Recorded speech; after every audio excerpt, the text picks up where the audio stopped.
C'était ça tout l'enjeu en fait de la boîte, de Merci Raymond, d'impliquer aussi les habitants, de le faire avec les participants, les riverains, les associations, les commerçants. En fait, on a tous la main verte. Le tout, c'est de trouver le bon combo de la bonne plante adaptée à, on va dire, l'énergie qu'on va y mettre, l'endroit où on vit, etc. Nos parents, nos grands-parents ont grandi à la campagne ou proche de la ville et sont allés en ville pour travailler. Et la nouvelle génération qui est aujourd'hui originaire des villes n'a pas eu cette connexion au vivant. Aujourd'hui, ce qui drive, ce qui oriente la planification, c'est l'écologie.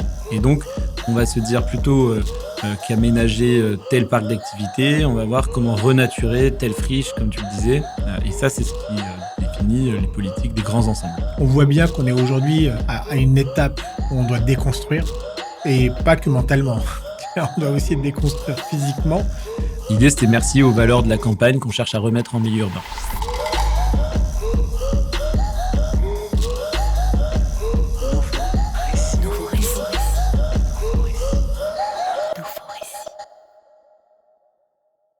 Bonjour, je suis Fouad Souak et bienvenue sur Nouveau Récit. Aujourd'hui, je suis avec Hugo Meunier de Merci Raymond.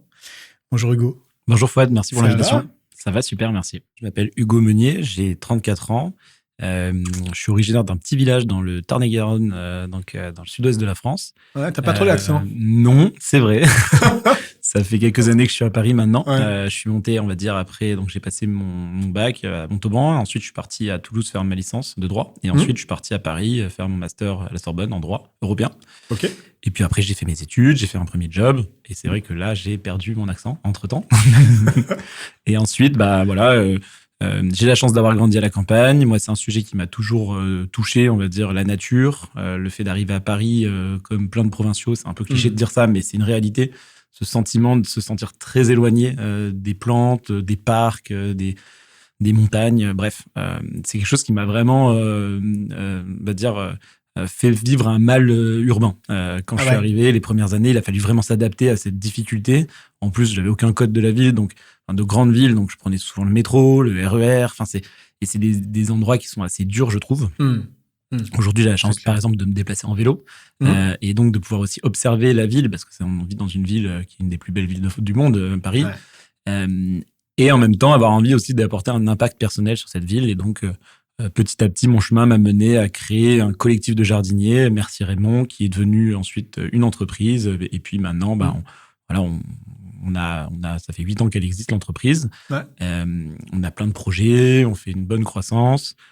Et on a réussi à nouer un réseau de partenaires assez conséquent pour pouvoir avoir de plus en plus d'impact sur la végétalisation urbaine, qui est aujourd'hui notre métier. Merci Raymond donc a un métier de conception, c'est-à-dire qu'on fait de la conception paysagère. Donc, en amont d'un projet, il faut faire des plans, il faut voir avec les habitants si c'est faisable.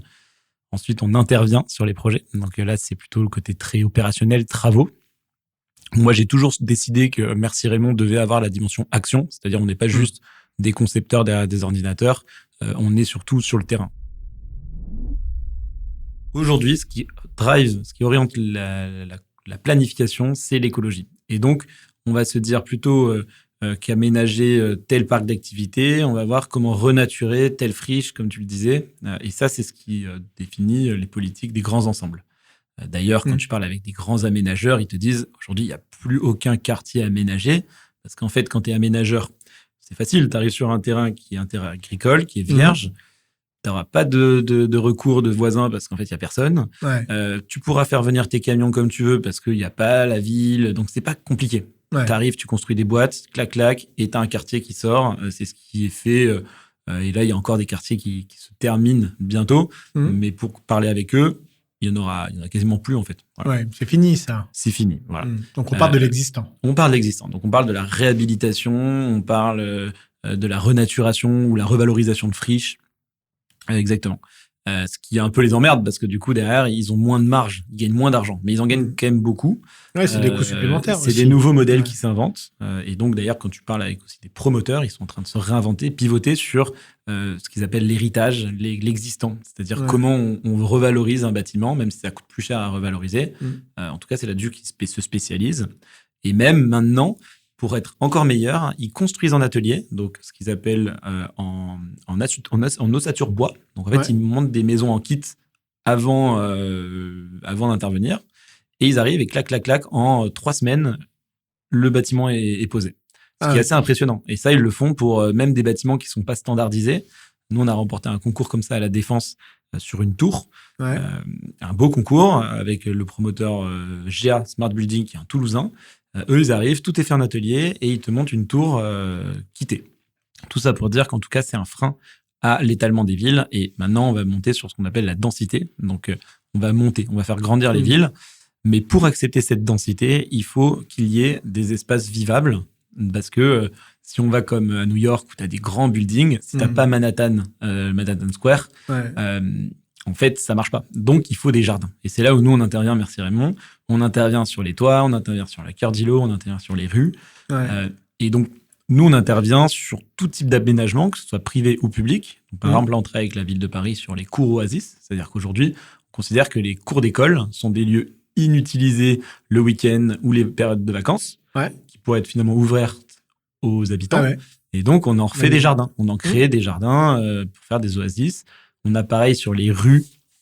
Devant les écoles, elles se refont, en fait. C'est-à-dire qu'on considère qu'il faut, devant une école, qu'il y ait des jardins ou une rue piétonne, qu'on a un aménagement de la ville, de l'améliorer et de faire mieux accepter auprès des habitants. Mais ça nécessite aussi un changement de mentalité. Je ne vais pas faire le parallèle avec le vélo, mais on pourrait se dire que c'est à peu près pareil. C'est-à-dire que il y a une guerre aux voitures en ville parce que une place de parking occupée par une voiture, c'est du temps d'espace public utilisé sur lesquels des habitants peuvent pas aller. Voilà. On bloque, en fait, on privatise une place de parking sur un espace public pour une voiture où il y a personne dedans, et quand il va la prendre, il sera tout seul pour aller sur son périph'. Si je devais être honnête, on a cherché ce modèle économique de l'agriculture urbaine parce que beaucoup de personnes se sont dit c'est le nouvel Eldorado en ville. Si tout le monde fait des potagers sur les toits et qu'ils payent, je sais pas, 1/10 du loyer que ce que ça vaudrait pour un accès d'un toit, finalement, ça peut rendre des gens très riches. Nous, pourquoi on a cherché ça? C'est parce qu'en fait, on avait des bureaux avant qui étaient dans le 11e à l'antenne. Et en fait, le toit était plat. Et donc, on avait proposé aux propriétaires de faire un potager vertical. Et aussi, le rez-de-chaussée était inexploité. Donc, on lui avait dit, écoute, Sébastien, nous, on te propose de piloter le restaurant. On va monter le restaurant ensemble. Et en fait, on va utiliser les légumes du toit pour alimenter une partie de la cuisine. Voilà. Donc, c'était sur un modèle d'exploitation lié à une activité de restauration. Il s'avère que le restaurant que vous vouliez monter, il était dans le même immeuble. Exactement. Maintenant, en fait, ça fonctionnait parce que ça venait en complément d'herbes aromatiques pour le chef, mais de là à fournir les restaurations, les restaurants en herbes aromatiques, en fait, aujourd'hui, le marché, il est tellement internationalisé qu'aujourd'hui, les chefs, ils vont pas payer 5 € une botte de basilic, ils vont la payer 30 ou 50 centimes. Et donc, finalement, trouver des clients, ça veut dire aller sur des clients étoilés. Le client étoilé, très exigeant, donc c'est beaucoup de temps, beaucoup de patience, la question de la météo, bref. Je te passe les détails, le modèle économique pas du tout rentable, n'existait pas. Voilà. Maintenant, nous, la dimension agriculture urbaine, on la voit plutôt comme un aménagement paysager. Donc, c'est-à-dire que c'est une thématique de la végétalisation qu'on peut avoir sur un toit, sur un cœur d'îlot ou autre, mais avec une dimension productive. Donc, pour faire ses propres légumes, ça a plein de vertus. Individuelles, exactement. Mais ça a plein de vertus parce que derrière, il y a des études qui montrent que quelqu'un qui cultive ses propres légumes va manger plus de fruits et légumes. Ça crée du lien social parce que quand on se retrouve au jardin pour faire un potager, voilà. Il y a la transmission, connaissance des fruits et des légumes auprès des enfants, donc lien social aussi et lien intergénérationnel, bref. On a eu aussi un beau projet qui a été assez structurant pour Merci Raymond.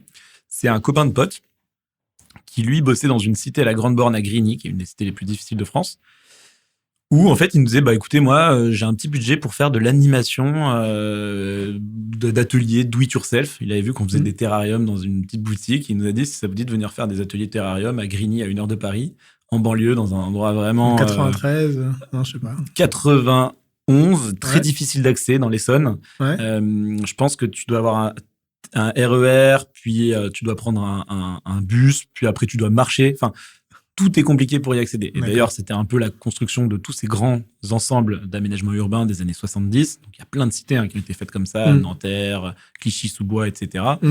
Et en fait, c'est des lieux qui sont en huis clos. voilà, il y avait une vague d'immigration, après la guerre d'Algérie, après plein de mouvements. Et donc, il fallait des mettre ces territoires dans les personnes-là. territoires, quoi. Faut Exactement, les parquer, exactement. C'est bon, j'assume. Du coup, nous, on s'est retrouvés à faire des ateliers là-bas, chose que peu de Parisiens un peu bobos dans le 11e voulaient s'envoyer à aller faire là-bas. Et nous, on y allait. Et donc, nous, ça nous faisait triper parce qu'on se disait, mais c'est génial, au contraire, on se confronte à des nouveaux publics, c'est super. Et donc, ça revient à ce que tu disais sur la dimension sociale. Voilà. Là, on a créé vraiment une histoire autour du lien social de Merci Raymond qui n'était pas juste connecter des gens, mais aussi aller s'adresser à des populations qui n'ont pas un besoin d'avoir un beau jardin en bas de leur immeuble ou une belle terrasse, mais là, on rentrait sur le cœur de l'agriculture urbaine qui est se nourrir. Et donc, c'est utiliser la nature pour produire ses légumes. Donc, en fait, moi, mon pote, quand il m'a dit, tiens, on va faire des do-it-yourself terrarium, on lui a dit, on va faire quelque chose de plus ambitieux. Là, on a regardé à Détroit ce qui s'était fait dans les années 90, où en fait, il y a eu une crise de l'immobilier et de l'automobile. En fait, plein de personnes se sont retrouvées au chômage du jour au lendemain. C'est une grande ville qui était très étalée, avec beaucoup de surface, évidemment, pleine terre. Et donc, les habitants, pour subvenir à leurs besoins, se sont mis à cultiver leurs légumes. Et donc, nous, on s'est dit, on va s'inspirer de ce modèle-là et on va créer des jardins partagés où on va faire jardiner les mamans, les enfants, les papas, les grands-parents, tous ensemble.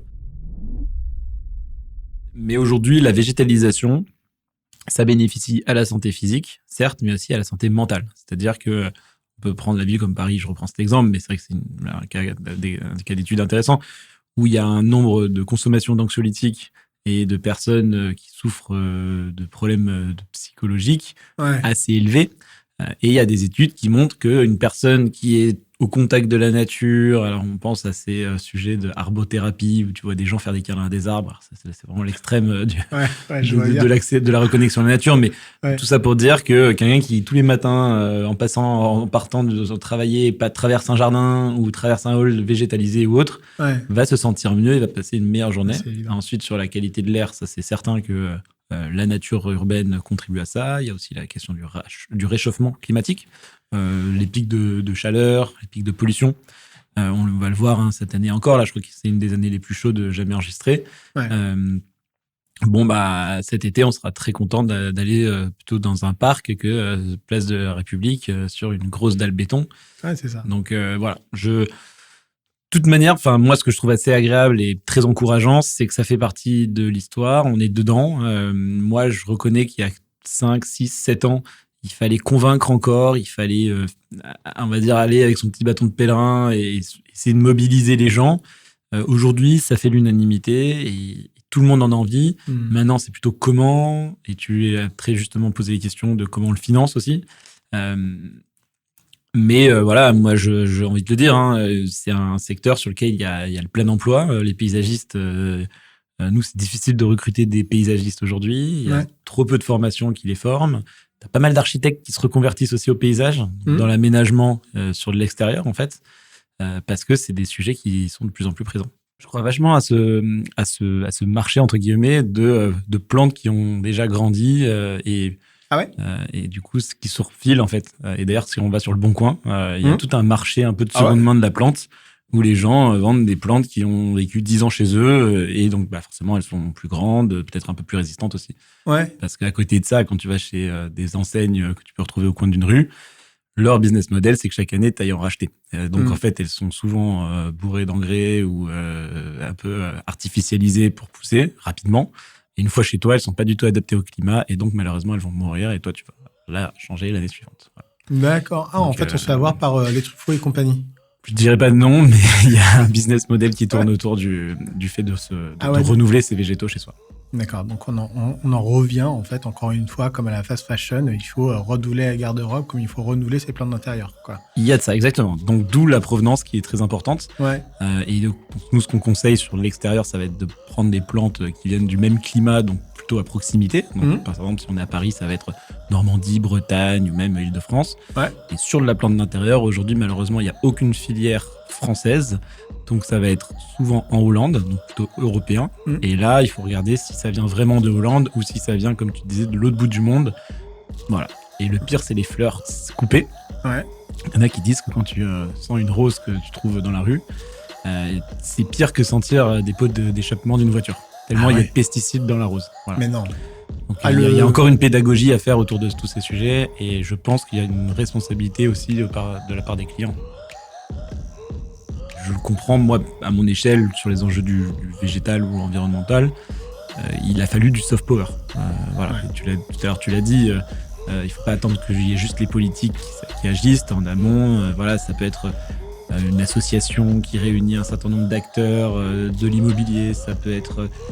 et ça décortique un peu tous ces enjeux. Tu sais, en 8 ans d'entrepreneuriat, il s'est passé plein d'échecs, plein de réussites et autres. Peut-être sur la partie, nous, de l'avenir de Merci Raymond, comment on construit la suite, on est très content parce qu'en fait, on va dire que moi, j'ai fait un peu cavalier seul avec mes associés depuis 8 ans. Et puis là, il y a quelques mois, on a décidé de faire un rapprochement avec un groupe qui est spécialisé dans la maintenance de bâtiments et de la réhabilitation et toutes les questions de rénovation énergétique, qui intervient sur l'Île-de-France depuis maintenant 100 ans. Donc qui s'appelle comment ? Ah oui, 100 ans. Myrium. Ouais, Myrium. Voilà. Donc on a rejoint cette grande équipe, donc c'est-à-dire qu'à la base on était un collectif de jardiniers, maintenant on devient un collectif d'acteurs qui travaillent sur la question de la ville durable.